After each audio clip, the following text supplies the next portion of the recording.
ہم نے تعویذ مانگا, ہم نے وظیفہ مانگا, اور آپ نے کہہ دیا بہن کو بلا کے لے آؤ. ہم نے کہا بات یہ ہے کہ اس کائنات میں ایک انسان سے ماں کے بعد ماں جیسی محبت کرنے والی اگر کوئی ذات ہے تو وہ بہن کی ذات ہے.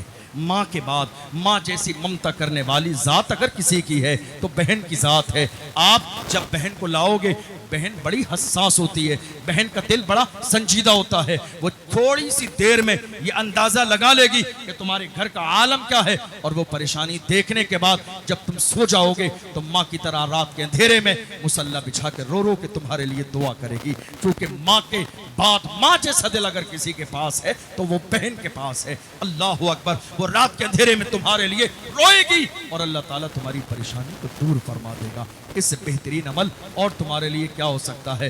بہن کی خدمت کرو. آپ جانتے ہو رمضان کا جب مہینہ آتا ہے, عید کے دن قریب آتے ہیں, بہن آپ کی کروڑ پتی گھر میں بھی ہو لیکن پھر بھی وہ اپنے مائکے کی طرف مڑ مڑ کے چہرے سے دیکھ رہی ہوتی ہے. کوئی تو میرے مائکے سے آئے گا کچھ لے کر. بات اس کی نہیں ہے کہ اس کے لیے کوئی چیز کی ضرورت ہے, کروڑ پتی گھر میں ہے. بات مان اور سمان کی ہوتی ہے. مائکے والے چھوٹا سا بھائی 1500 روپے کا سامان لے کے آتا ہے, بہنوں کا دل ذرا خوش ہو جاتا ہے, بہنوں کی عزت کا لیول بڑا بڑھ جاتا ہے. اس لیے یاد رکھا کریں, بہنوں کو مایوس نہ کریں. چاہتے ہیں کہ اللہ پریشانیوں کو دور کر دے, تمہارے رزق میں برکت دے, تو یاد رکھنا خرچہ کرنا شروع کر دو. ہم نے یہاں تک سنا بزرگوں نے فرمایا 2 چیزیں ایسی ہیں جتنا دی جاتی ہیں اللہ اتنا دیتا ہے. ایک رزق ہے اور ایک عزت ہے. جتنا دی جاتی ہے اللہ اتنا ہی دیتا ہے. قرآن میں کہا گیا ان اللہ یرزق من یشاء بغیر حساب. اللہ جب دینے پہ آتا ہے تو بندے کو بغیر حساب رزق عطا فرماتا. دینے والی ذات تو میرے رب کی ہے, نوازنے والی ذات تو میرے رب کی ہے, کرم کرنے والی ذات تو میرے رب کی ہے. دینے والے تم نہیں ہو, تم ذریعہ ہو. اصل میں دینے والی ذات میرے رب کی ہے. آخر میں یاد رکھنا ان سارے کاموں کے ساتھ ساتھ ایسا نہ ہو کہ گھر میں بوڑھے ماں باپ اگنور ہو جائیں.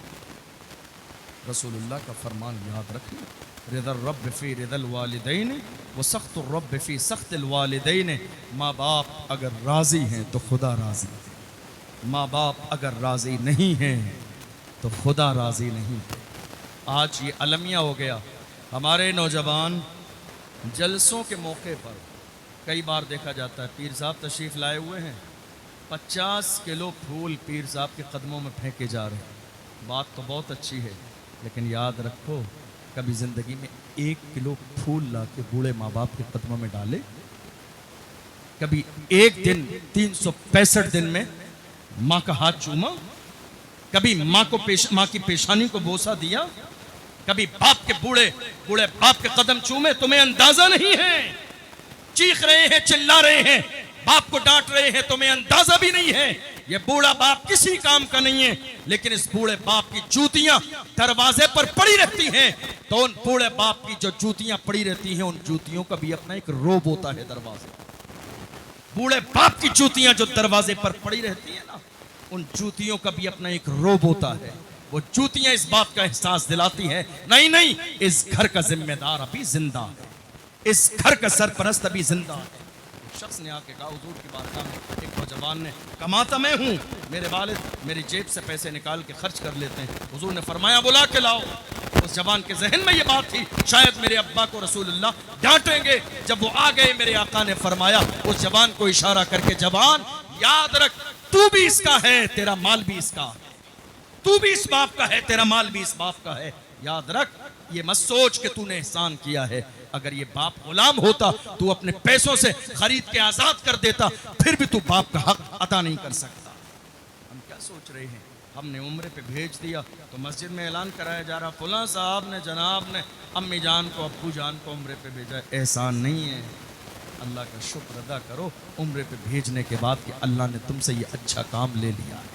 اللہ جب اپنا اچھا کام لینے پہ آتا ہے, اللہ جب کام لینے پہ آتا ہے مچھروں سے کام لے لیتا ہے. آپ غور تو کرو, خدا جب کام لینے پہ آتا ہے نہ جانے کس سے کون سے کام لے لیتا ہے. اگر ہم سے اللہ اچھا کوئی کام لے لے تو اللہ کا شکر ادا کیا کرو, اللہ تیرا شکر ہے کہ تو نے یہ کام ہم سے لیا ہے. یاد رکھو ہمارے گھر میں سب سے بڑا پیر ہمارے بوڑھے ماں باپ. سب سے بڑا پیر ہمارے گھر میں بوڑھے ماں باپ.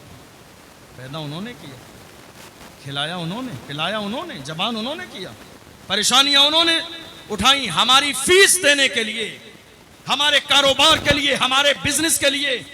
بوڑھے باپ نے زمین بیچی اور بوڑھی ماں نے اپنے والدین کا دیا ہوا ایک زمانے 50-100 سال پرانا زیور بیچ دیا جو ان کے بوڑھے ماں باپ کی نشانی تھی۔ کس کے لیے؟ ہمارے لیے، ہماری فیس دینے کے لیے، کاروبار کے لیے۔ ہمیں کوئی احساس نہیں ذرے کے برابر۔ یاد رکھیے گا، اگر احساس نہیں کریں گے تو یہ کھیتی ہے جو بو رہے ہیں، کل تمہاری اولاد ہوگی وہی کاٹنا۔ ایسا نہیں ہے کہ گیہوں بوئیں گے مکہ کاٹ لیں گے، جو بوئیں گے وہی کاٹیں گے۔ آپ جانتے ہیں کئی بار ایسا ہوتا ہے نا، جب کوئی اچھا کام آتا ہے تو لوگ کہتے ہیں صاحب فلاں صاحب کو بلا لائیے ان کے مبارک ہاتھوں سے۔ راجستھان میں کئی بار ایسا ہوا، ہمارے ملنے والے ایک بڑے عزیز ہیں ہمارے، گئے شو روم پہ گئے اور ایک کار لے کر آئے۔ ان کے دل میں خواہش تھی کہ میں جب کار لے کر آؤں گا تو حضرت کے دروازے پر لے جا کے لگاؤں گا، سب سے پہلے میری گاڑی میں اگر کوئی قدم رکھے گا تو حضرت کے مبارک قدم رکھے جائیں گے۔ آپ یقین جاننا میں یہ بات منبر رسول پر کہہ رہا ہوں، جب وہ شخص وہ بھائی میرے دروازے پر کار لے کر آئے، میں نے واپس کیا، میں نے کہا نہیں، پہلے اپنے گھر جاؤ، مجھ سے زیادہ برکت والے قدم تمہارے گھر میں بوڑھے ماں باپ، پہلا حق ان کا ہے، پہلے انہیں بٹھاؤ۔ میرے قدم اتنے عظیم نہیں جتنے قدم تمہارے بوڑھے ماں باپ کے ہیں۔